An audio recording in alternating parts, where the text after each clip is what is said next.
Yes, good afternoon, good morning, good evening. Welcome to all of you watching on YouTube and Facebook who are watching this, the recorded version. And of course, we've got a whole bundle of people who are on Twitch watching this live.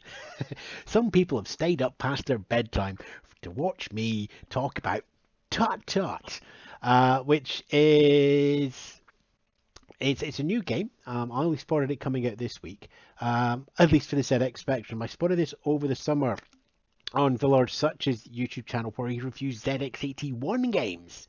And Tut-tut was done there as a ZX81 game.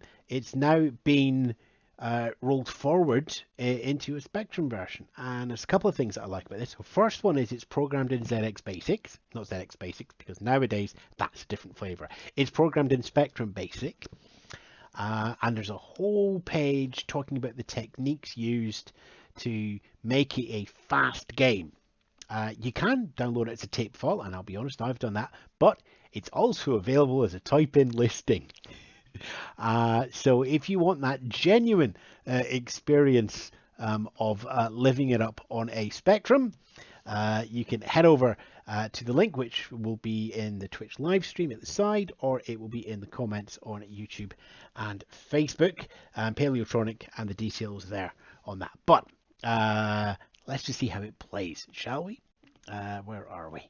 I need to load it up in the Spectrum, which means I need to just get through. Or you could just watch me all type it in. Would you like to watch me type it in? No, we don't have time for that. Right, now let's just make sure we're at ZX48K, otherwise it's going to go a bit screwy because there are some memory tricks going in here.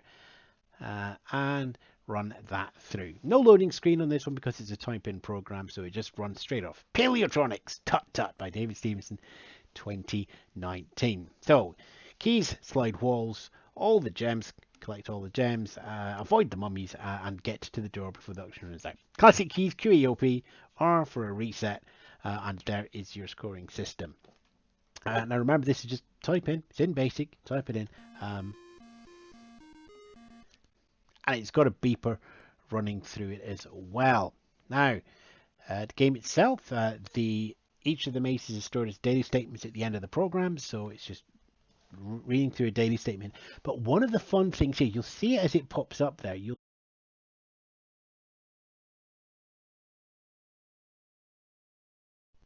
see me lose my microphone. You'll see that the mummies, which are in white here, they're not printed out. What happens is it's like a Nintendo LCD Game & Watch. Rather than print the 64 bits into the 8x8 square each time, they're already there, but the ink 0 and the paper 0 is in the background. So when it wants to set the position of a mummy, it simply resets the ink attribute to 7 to be white, and then off again to be 0. And it does that with a poke. So rather than a print statement and a full UDG, which is quite lengthy, it just does one poke statement to change one value in the memory register. And that's why we've got 4 mummies running around the screen at the same time at a fair whack that you can also go in and run through as well. So obviously your character has to be printed over on the mummy section, but it means it's only your character that gets printed. So it's one print for an 8x8 character block, but just one quick poke on the ink attribute, which of course is locked into the screen buffer to get it through.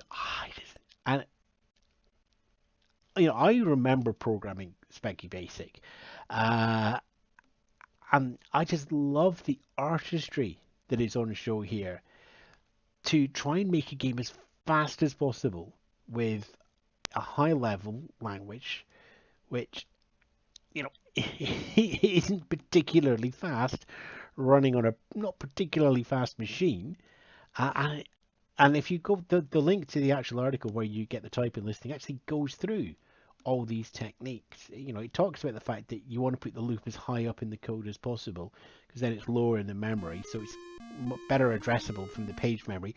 Lots of stuff going through here, and I'd never thought So if we watch carefully here, you'll see the mummies, you'll see the characters getting just drawn in red ink and yellow paper, and then because the whole thing is that, and then you just see them get set to paper 0, ink 0, and they just merge off into the background. And there you go there. Right, okay, so we're just going to hide here and let you sneak past here. We've done the first level. We're now into the... Let's make things a little bit more interesting. So the mummies can go along the long corridors, but if you're sort of hiding in these alcoves, Indiana Jones style, they just walk right past you.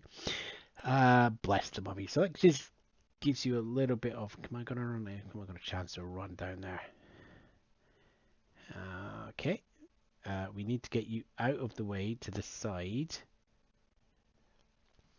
Otherwise, the block gets stuck. So we do need that mummy to move. And it's not going to move. Whoa, please move. I'm going to die otherwise. Oh, okay, right. So we're going to have to... It's moved over now, you see. So luckily the key is kept. So we just need to sneak past you. And there we go. We can run that one through there. And oh, it spotted me because it turned around this side. Ah! Yep, David, who's programmed this one, is obviously known to the guys in the Twitch chat. You can follow along there as well as always, twitch.tv/EwanSpence. And is this big and flashy? No. Is it got the graphical fidelity that we've seen in other games? No. But at the same time, you know, if you rolled this up in 1983, for example, when the Spectrum first came out, run away, you could quite easily see this getting out a publishing deal in 82 or 83. Not a problem. 1984, you might have squeezed it. But at the same time, one of the things that I love about it is that homebrew nature and the always clever tricks in optimizing code. Everybody talks about the size of the Spectrum's memory being pretty much minimal and how much you can squeeze in. And I always love to say that some of the games that we can play here for days and days and days are smaller than the size of your Facebook avatar. But the idea of tight, smart coding, even in Spectrum Basic, as a fundamental part of the system, is a lesson that is lost on many. I'm dead. If I got another life, I've got one to go. Code optimization is still needed nowadays. And if it needs to come to if you learn it through Spectrum Basic, if you learn it through Assembler, it is always still there, right? So I've got a red one, so I kind of need to go underneath here. Ye gods, this level looks... I'm gonna die! Okay, right, okay, but that's cleared the way now for me to... Wow, this bit's just mummy central, isn't it? Okay, right. How am I going to get a clear path all the way down there? I'm going to have to tempt you. Going to have to somehow lure you around the corners so I can run down here with the purple key, pop that up. Not only do we have code optimization, but we've got some really smart thinking on the level design as well. So it's a learning experience. It's a great game. There's lots going on. Yeah, bit of strategy, bit of arcade. It's a really good mix of things that make up a good game, irrespective of the platform. It's a great game. And if you want the genuine retro experience, don't do what I did. Don't get the tape file. Go and type it in.